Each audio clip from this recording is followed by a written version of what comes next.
And this looks like St. George, the patron saint of England, fighting the famous dragon. Strange. The city on the right looks eastern, but it's being defended by a Christian knight. Wasn't St. George English? Actually, he came from Turkey.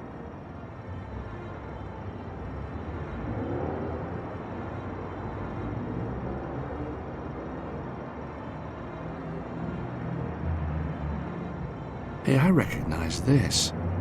It's Baphomet, the idol that the Templars were accused of worshipping. I really need to find a way to research these subjects. Can you decode it, George? Not fully. I need a library or a database. But the streets are too dangerous. Can't we get information online? Well, there is a website, André Lobineau's Society of Antiquarian Knowledge, but I was locked out. Didn't you say that Virgil had hacking skills? Yeah, but he's pretty angry right now. Then get charming.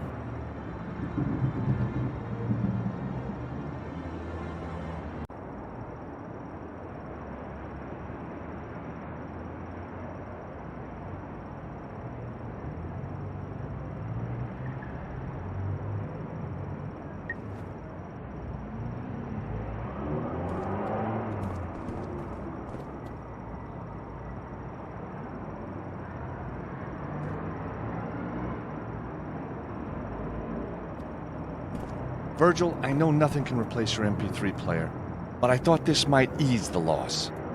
Well, what do you know? Same model. You steal it? No, certainly not. I'm a lawyer. Exactly, so you stole it. Well, it doesn't replace the music, though, does it? Ah, heck. I got it all on CD at home anyway. Thanks, George. Hey, Virgil, you got 5 minutes? Sure, what can I do for you? Virgil, I need to get online to do some research. So go online. What's stopping you? The site I need blackballed me after Glastonbury. Locked me out. Take it from me, George, and I've been in prison. Ain't no such thing as locked out. Now, where's that little gadget? I know it's here somewhere. There you go, George. This should be useful. What is it? It's a flashcard with a few little features of my own design. Just slip it into your PDA and ride that internet.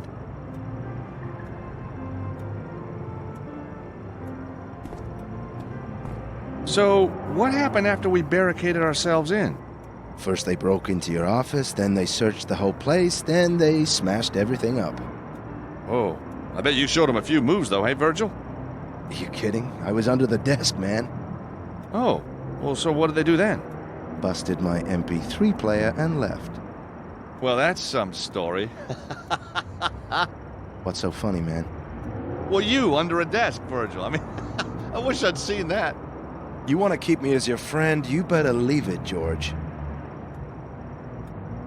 So, how's Anna Maria been holding up? Oh, don't worry about her, man. I talked her into a nice, cool place. Huh? What do you mean? Oh, she's been through a lot, George. She needed a shoulder to lean on. Uh-huh. And you just happen to have one available, huh? You know me, George. Yep, I do.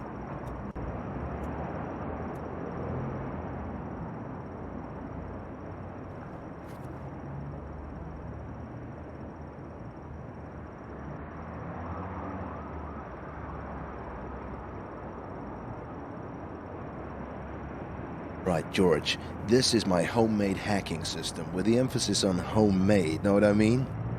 I'll show you how to use it by hacking into a computer owned by an old friend of mine.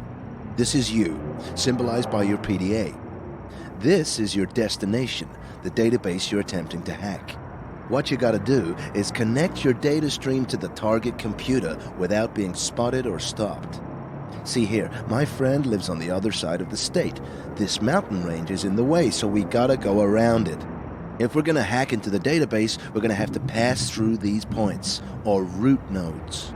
They disguise the data stream from your PDA so you don't get found out. To manipulate the data stream, you gotta use routers and refractors. You understand? You're utilizing other less secure systems in the area. You're pretty limited to what the device can find at the time, but there's normally enough to do the job. This one acts like a mirror. It'll deflect the beam at 90-degree angles. This one refracts your beam at 45-degree angles. These are splitters. They can split a beam at either 45 or 180-degree angles. As the target device is searching for one data stream, you'll need to converge the data streams back into one. You do this using a splitter, but in reverse. But if you're using a splitter in one direction, you can't use it in the other. These points are the bad boys. They're nodes which detect what you're up to and stop your hacking. You gotta be one step ahead of these fellas. Accidentally route your data stream into one of these, and your connections bust open. I recommend you plan your route before you start placing nodes all over the place. So, watch me complete this puzzle.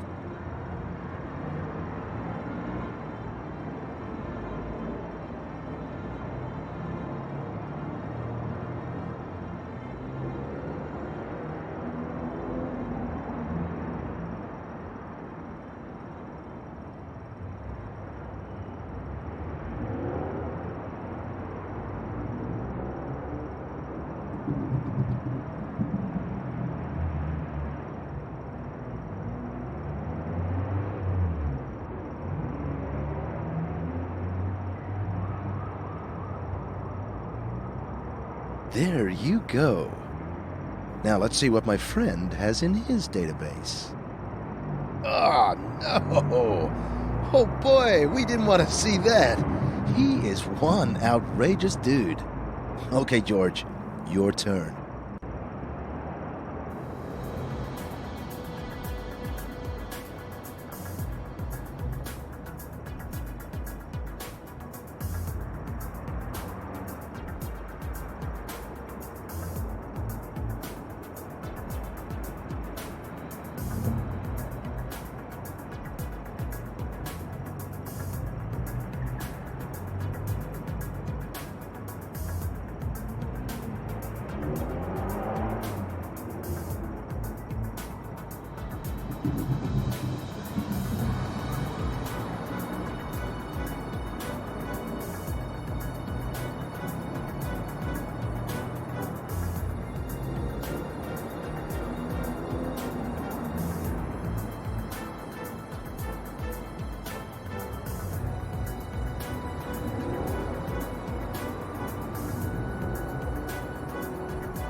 The link with Baphomet proves that there's some kind of Templar connection here.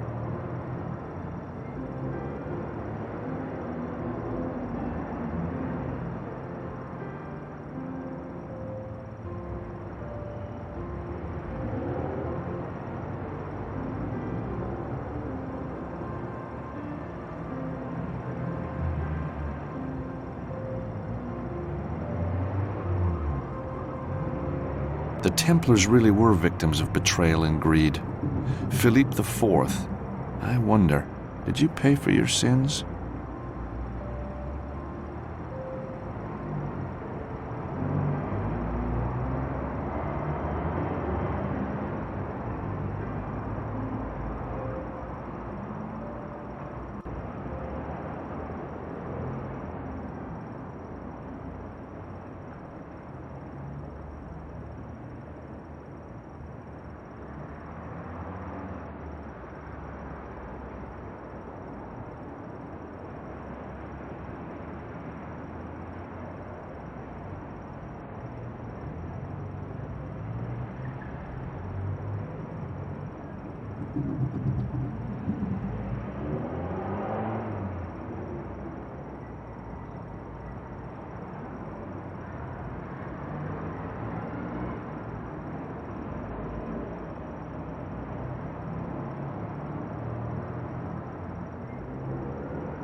Anna Maria, can you spare a moment? What do you need, George? So, this manuscript has been in your family for years, huh? It was handed down to my father. He had a whole collection. Oh, so there were more? Many more. So each one could point to a hidden treasure. I wouldn't be too sure about that, but this one certainly does. That meatpacking place is pretty shady. It's a real factory, huh? It is. But take my advice, never eat a Martino salami. So why are the Mafia after your manuscript? My father was a heavy drinker. There wasn't a bar in town he didn't tell his treasure map story, and the fact that his daughter was decoding it. I guess it was just a matter of time before someone took him seriously, huh?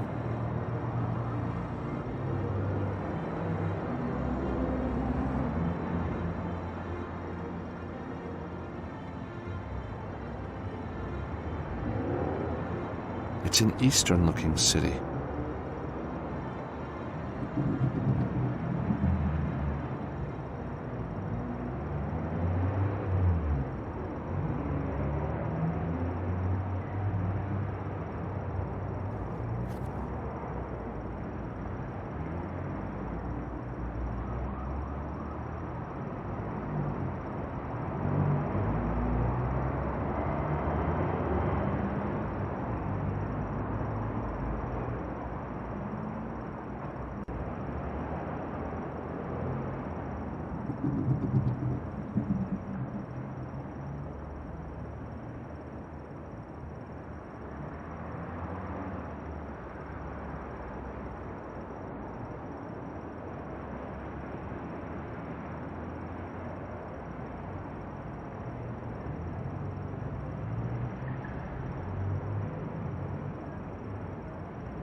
Even by medieval standards, Philippe IV was a ruthless, vain dictator.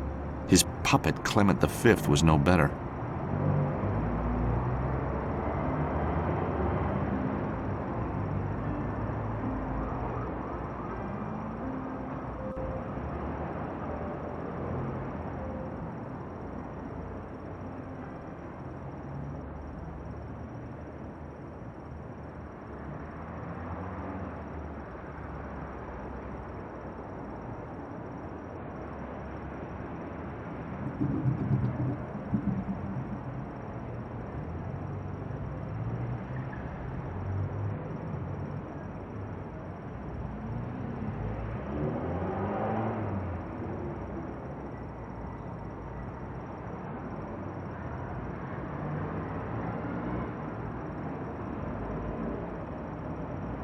Clement V was just a puppet of the king. Did you know popes used to be regularly attacked by mobs in those days? Can't say I'm surprised. As Napoleon said, history is written by the victors.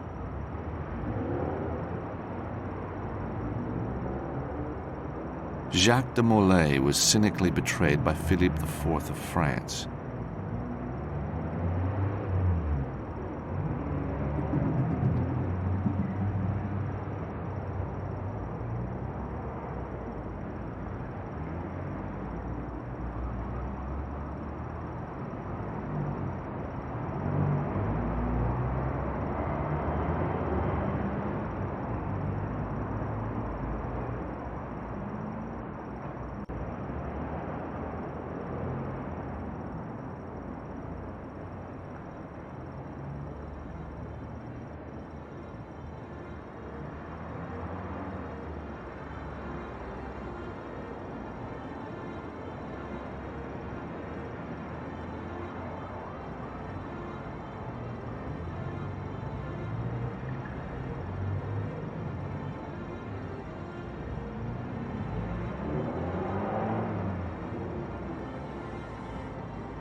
Anna Maria, can you spare a moment? What do you need, George?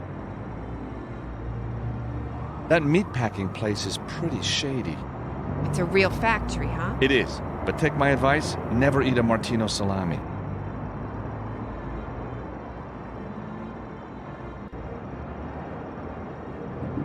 It's an Eastern-looking city. The medieval city of Paris. It's an Eastern-looking city.